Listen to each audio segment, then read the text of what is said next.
বিসমিল্লাহির রহমানির রহিম।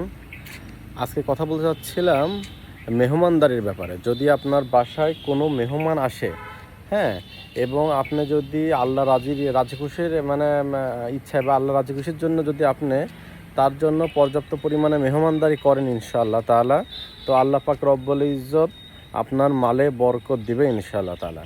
এবং সবথেকে মজার ব্যাপার, আপনার বাসায় যে মেহমান আসলো, সেই মেহমান কিন্তু তার রিজিক নিয়ে আসলো, আপনার রিজিক ধ্বংস করার জন্য না। হ্যাঁ, আল্লাহ শানু তার রিজিক দিয়ে আপনার কাছে পাঠাইছে ইনশাআল্লাহ তাআলা। তারপরও আপনি যতটুকু সামর্থ্য অনুযায়ী যদি সেই মেহমানদারি যদি করেন এবং সেই মেহমানদারি করার চেষ্টা করেন আল্লাহ রাজি খুশির জন্য আর কি, তো ইনশাআল্লাহ তাআলা আল্লাহ অবশ্যই আপনার মালে বরকত দেবেন, আপনার ঘরে বরকত দেবেন, আপনার সন্তানে বরকত দেবেন। ঠিক আছে, এজন্য আমরা বেশি থেকে বেশি মেহমান আসলে খুশি হব, যেন আমরা আফসোস না করি, তাহলে কিন্তু সব কিছু ধ্বংস হয়ে যাবে। আল্লাহু আকবার।